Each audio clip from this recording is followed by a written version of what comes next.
जिस जगह पे इस वक्त मैं खड़ा हुआ हूँ इसे कहते हैं ग्रीन वैली और इसे हसन वैली के नाम से भी जाना जाता है। कुछ दिन पहले तक यहाँ पर बहुत सारी रौनक हुआ करती थी और अक्सर जब टूरिस्ट सीजन पीक पर होता है तो इन सड़कों पे दोनों तरफ बहुत ही ज़्यादा रौनक हुआ करता है, क्योंकि यहाँ से दिखता है चारों तरफ का बहुत ही खूबसूरत नज़ारा और टूरिस्ट जो है वो यहाँ पर रुकने पे मजबूर हो जाते हैं। और ऐसी टूरिज्म का जो टूरिस्ट को जो ऑपरेट करते हैं, जो हमारे टैक्सी वाले लोकल टैक्सी वाले हैं, उनका भी पहला स्पॉट यही होता है कि वो टूरिस्ट को यहाँ पर पहला स्पॉट यही दिखाए। जो जितने भी साइड सीन के हमारे पॉइंट है या 6 है 10 है 12 पॉइंट है, उन पॉइंट के अंदर सबसे पहला पॉइंट यही आता है ग्रीन वैली, जहाँ पर टूरिस्ट अक्सर रुका करते हैं। यहाँ पर सेल्फी लेना हुआ या यहाँ पर खड़ी कर चाय पानी पीना हुआ या कई तरह के फन यहाँ पर ये लोग करते थे। तो अब कोरोना काल के चलते मैं देख रहा हूँ कि रोड बिल्कुल सुनसान पड़ी हुई है और इक्का दुक्का गाड़ी ही यहाँ से गुजर रहा है। अदरवाइज़ यहाँ पर दोनों तरफ इतनी गाड़ी लगी होती थी कि पुलिस प्रशासन को भी यहाँ पर ड्यूटी देनी पड़ती थी ट्रैफिक दुरुस्त करने के लिए। तो अब मैं देख रहा हूँ कि यहाँ पर दोनों तरफ कुछ सन्नाटा छाया हुआ है और ना कोई आ रहा है ना कोई जा रहा है, बस इक्का दुक्का गाड़ी ही यहाँ पर देखने को मिल रहा है। इस तरह का हालात यहाँ पर हो रहा है। तो कई तरह के लोग अपने यहाँ पर रोज़गार चलाया करते थे, तो अब रोज़गार चलाने वाले भी तकरीबन मुझे कोई दिख नहीं रहा है। आगे जाकर सिर्फ एक दुकान ही दिखाई दे रहा है, ना जाने वो भी अपना दुकान किस तरह चला रहा होगा, किस तरह से अपना परिवार का रोटी रोज़गार वो चलाएगा। जब से सरकार ने हिमाचल के बॉर्डर सील कर दिए हैं तो इस करके टूरिस्टों को आना तो अब एक नाम मात्र रह गया है। इक्का दुक्का गाड़ी ही मैं देख पा रहा हूँ, वो भी ना जाने किस तरह से कोविड का जो टेस्ट है उसे लेकर यहाँ पहुँचे होंगे। तो यहाँ जो रोज़गार चला रहे हैं बेचारे, उनके रोज़गार पे काफ़ी बड़ी संकट पैदा हो चुकी है कि अब वो अपना रोज़गार यहाँ पर कैसे चलाएंगे। पूरी सड़क सुनसान पड़ी हुई है और ना इन सड़कों पे इन दिनों काफ़ी ज़्यादा ट्रैफिक हुआ करता है। जब से सरकार ने चारों बॉर्डर सील कर दिए हैं हिमाचल के, तब से ना तो कोई आ रहा है ना कोई जा रहा है। स्थानीय दुकानदार बेचारे जो मैगी वगैरह बेचते थे, इनके पास भी कोई कस्टमर खड़ा ही नहीं है। अब सवाल ये उठता है कि ये बेचारे अपना रोज़गार कैसे चलाएंगे। ये एक बहुत बड़ी टेंशन की बात है।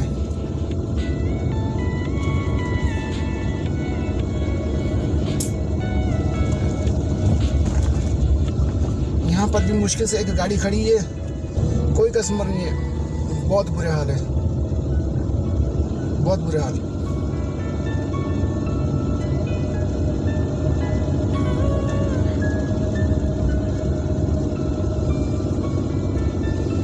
जो भी गाड़ी सड़कों पे मिल रही है वो ज़्यादातर एसपी की ही गाड़ी दिखाई दे रही है, क्योंकि इन दिनों तो PB HR पता नहीं क्या क्या नंबर की गाड़ियाँ दौड़ती थी। मुश्किल से अब एक PB गाड़ी दिखाई दी है, ऑटो कैडन PB नंबर मुश्किल से मिला एक।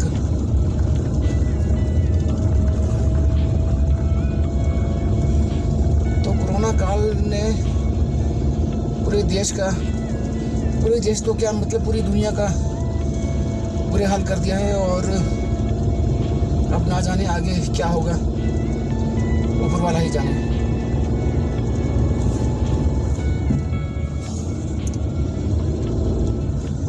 टूरिज्म तो बिल्कुल ख़त्म ही कर दिया है कोरोना ने। फिर धीरे धीरे अब सबको मार होगी, क्योंकि टूरिज्म एक ऐसी मतलब पावरफुल चीज़ है पूरे वर्ल्ड के लिए कि टूरिज्म से ही मतलब एक कंट्री, एक देश, एक स्टेट डेवलप होता है।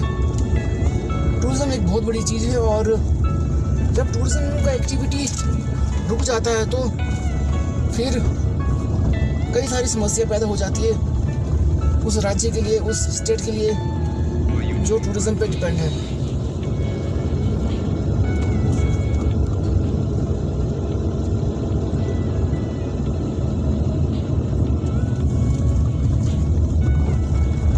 लो जी, यहाँ पर भी कोई कस्टमर नहीं है। छोले पापड़ी वाले बैठे हुए, मैगी वाले बैठे हुए हैं, पानी पूरी वाले भी बैठे हुए, बेचारे खाली, कस्टमर ही नहीं है।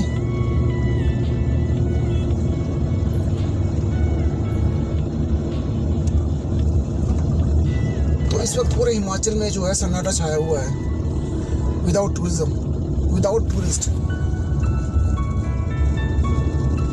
साइडों में इक्का दुक्का गाड़ी खड़ी है, वो भी अपने लोकल भाई लोगों की है, वरना हम लोकल्स को तो गाड़ी खड़ी करने की यहाँ मौका ही नहीं मिलता था। तो इस वक्त मैं गुजर रहा हूँ कुफरी और छड़ा बड़ा के बीच। छड़ा बड़ा अभी पहुंचा नहीं है, पहुंचने वाला है।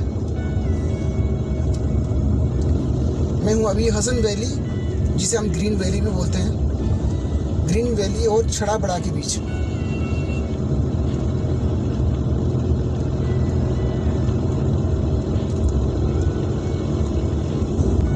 जब से ये कोरोना महामारी स्टार्ट हुई है और उसके कारण जो है टूरिस्ट भाई लोग एचपी की तरफ रुख कर नहीं पा रहे हैं, तो उससे क्या मैं देख रहा हूँ कि यहाँ के जो स्थानीय दुकानदार है, जो उनके चेहरे पे काफ़ी मासूमियत छाया हुआ है। लो यहाँ पर भी देखो कोई कस्टमर नहीं है, तो उनके चेहरे पे काफ़ी मासूमियत छाया हुआ है। सुबह से बैठते होंगे बेचारे, शाम तक सेल नहीं हो पाती होगी, और जब सेल नहीं होगा तो घर कैसे चलेगा सबका, क्योंकि खर्चे तो अक्सर बढ़ते हैं, कम तो नहीं होते। तो खर्चे तो बढ़ते ही बढ़ेंगे ही, इनकम हो नहीं रहा है, तो नेचुरल सी बात है कि मायूसी तो चेहरे पे छाएगी सभी के। तो वो मैं कहीं ना कहीं देख रहा हूँ, जो एक बहुत ही बड़ी मतलब दुख का विषय है। जब किसी को मायूस देखते हैं तो दूसरा इंसान भी थोड़ा सा मायूस हो ही जाता है। किसी को मायूस देख के दूसरा इंसान कभी खुश नहीं होता है। हंसता हुआ चेहरा ही अक्सर अच्छा लगता है। तो इस तरह के हालात कर दिए हैं कोरोना ने पूरे देश का तो मैं क्या बोलूँ, शायद पूरी दुनिया का ये हाल हो सकता है।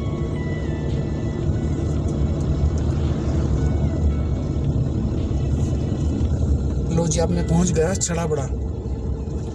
यहाँ भी तकरीबन खाली पड़ा हुआ सब कुछ।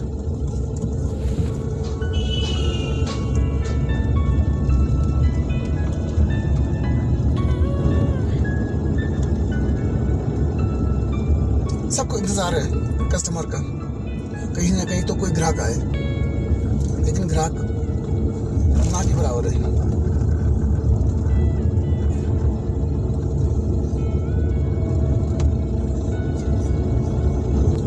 यहाँ पर भी एक शख्स रेलिंग पे बेचारा चादर से जा बैठा हुआ है कि शायद कोई आए।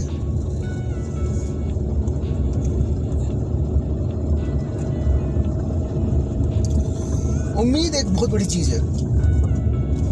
उम्मीद इंसान को कभी तोड़नी नहीं चाहिए। उम्मीद हमेशा बांधे रखना चाहिए। कभी भी कुछ भी हो सकता है।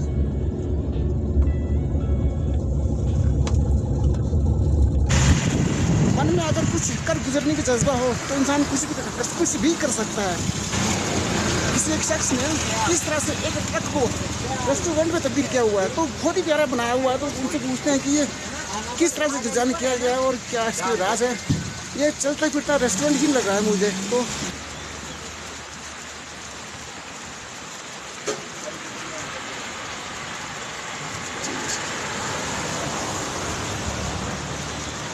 आपने इस ट्रक को बहुत ही प्यारा डिजाइन किया हुआ है। चलते फिरते आपने इसको रेस्टोरेंट बना दिया एक। ऊपर जाके महसूस करता हूँ, देखता हूँ कैसा बना वो। तो ये सीढ़ियाँ देखो किस तरह से बनाया गया है ताकि कस्टमर जो है इसके बालकनी पे जाकर रेस्ट करें। तो मैं अब यहाँ बैठकर कुछ खाने पीने की चीज़ मैंने ऑर्डर की है और यहाँ बैठकर मैं एंजॉय लेता हूँ। तो देखो जी, ट्रक की छत पर किस तरह से एक रेस्टोरेंट बना दिया गया है और अब मैं यहाँ बैठकर थोड़ा सा रेस्टोरेंट का मज़ा लूँगा। तो यहाँ नीचे मेरी गाड़ी खड़ी है, तो मैं चढ़ चुका हूँ उसी चलता फिरता रेस्टोरेंट की छत पर, जो कि एक बहुत ही बढ़िया मतलब तरीके से डिज़ाइन किया गया है। इस तरह की चीज़ों का भी कभी मज़ा ले लेना चाहिए सभी को, मैं तो कहता हूँ। तो आज एक नया एक्सपीरियंस हो रहा है मेरे साथ कि मैं किसी ट्रक की छत पर चलता फिरता जो एक रेस्टोरेंट है वहाँ पर लंच करने की मैंने ठानी है। और अब ठानी क्या मतलब लंच करने की मुझे सूझ गई, क्योंकि मैं यहाँ से गुजर रहा था तो सोचा क्यों ना आज कुछ नया एक्सपीरियंस, नया फीलिंग शेयर किया जाए सभी के साथ। आज मौका मिला क्योंकि आज टूरिस्ट का रश तो है नहीं इतना, वरना अदरवाइज हमारे को तो रुकने का मौका ही नहीं मिलता है। तो आपने काफ़ी अच्छा ही डिज़ाइन किया हुआ है। हाँ। तो जितने भी चैनल मेरे चैनल के माध्यम से देख रहे हैं शायद आपको भी देख रहे हो इस वक्त। तो आपका चैनल कौन सा है? YouTube channel apples and tracker. Apples and tracker. तो मेरे सारे व्यूअर्स देख रहे हैं आपको इस वक्त। तो क्या कहूँ उनसे कि आप यहाँ आकर विजिट करें। बुलाओ, विजिट करो। हमने नई सी फीलिंग नहीं, हिमाचल में अभी तक ऐसा कंसेप्ट आया नहीं। हाँ नहीं बिल्कुल मैं वही देख रहा हूँ। मतलब फर्स्ट ही होगा मेरे हिसाब से, जितनी मेरी रिसर्च जो हमने खुद देखा था, पढ़ा था। तो भविष्य में ऐसा एक आध डिज़ाइन और पेश करूँ हिमाचल में। बिल्कुल सर, करना चाहिए बिल्कुल। मतलब ये तो काफ़ी अच्छा है वो है, पर इसके लिए सरकार कोई नीति नहीं बना रही ना। नीति नहीं बना रही, सही बोल रहे हैं आप। तो हमने रिक्वेस्ट तो करा है 2-3 जगह, देखते क्या बनता है। चलो यही चाहते हैं हम कि थोड़ी सी इसके लिए कोई नीति तैयार की। दुआ करेंगे कि आपका जो है ड्रीम सक्सेसफुल हो जाए और इस तरह का कुछ एक कंसेप्ट और आप तैयार करें तो अच्छा रहेगा, है ना। Thank you very much.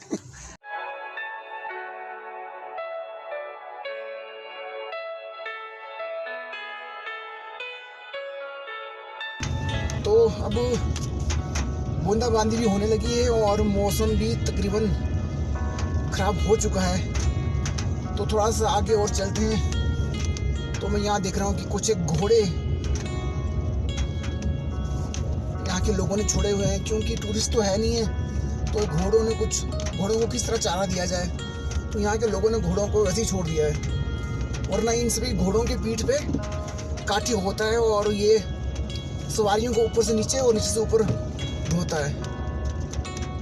तो अब यहाँ के जितने भी घोड़े प्रशासन बोल सकता हूँ मैं, जो टूरिस्टों को घोड़े में राइड करवाता है, तो इनको कहीं ना कहीं घोड़े के लिए चारा का जो बजट होता है उसे पूरा करने में दिक्कत आ रही होगी, और इस तरह से फिर इन्होंने घोड़े को जंगल में चारने के लिए छोड़ दिया है, वरना इससे पहले मैंने ऐसा कभी नहीं देखा।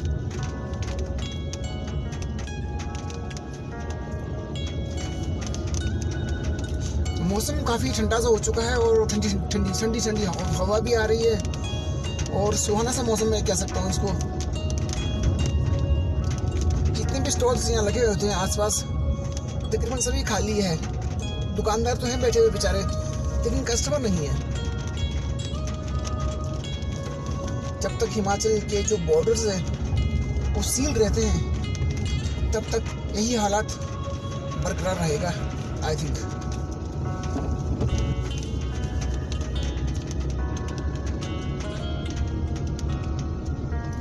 ये वाला पॉइंट भी हमेशा खचाखच रहता है टूरिस्टों से, टैक्सियों से, लेकिन ये भी खाली पड़ा हुआ है। लो जी, अब मैं पहुंच गया कुफरी। कुफरी के बारे में तो खैर सभी जानते होंगे, इसे तो खैर बताने की आवश्यकता ही नहीं है। ये है जो कुफरी के हसीन नज़ारे। यहाँ गाड़ियों की लंबी कतारें लगी होती थी, लंबी लाइन, लेकिन अब सब कुछ खाली है। रोज दारू का ठेका बंद है।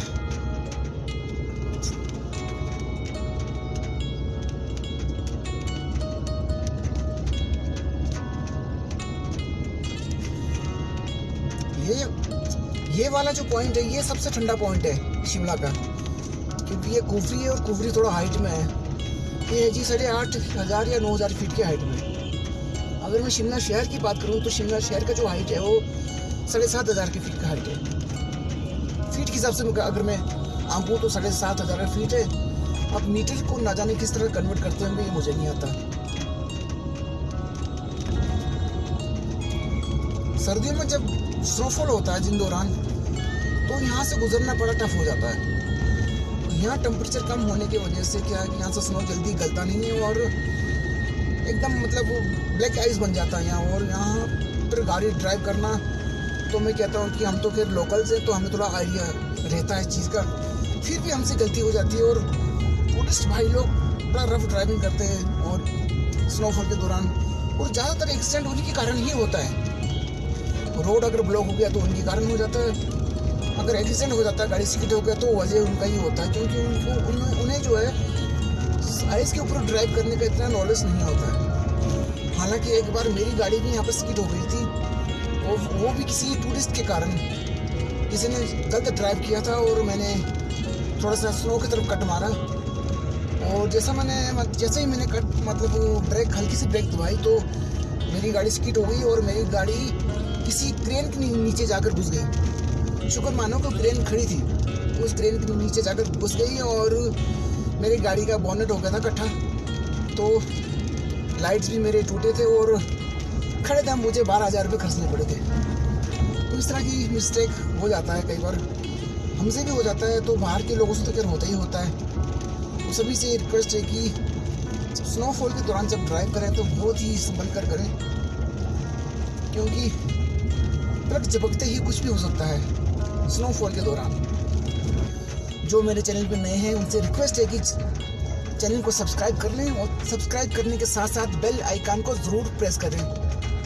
और मैं मिलता हूँ इसी तरह के किसी और वीडियो में, तब तक के लिए बने रहे मेरे साथ, और दुआ करता हूँ कि आप जहाँ भी रहें कुशल रहें, स्वस्थ रहें, कोरोना काल में बचे रहें। तो बाय दोस्तों, बाय, टेक केयर।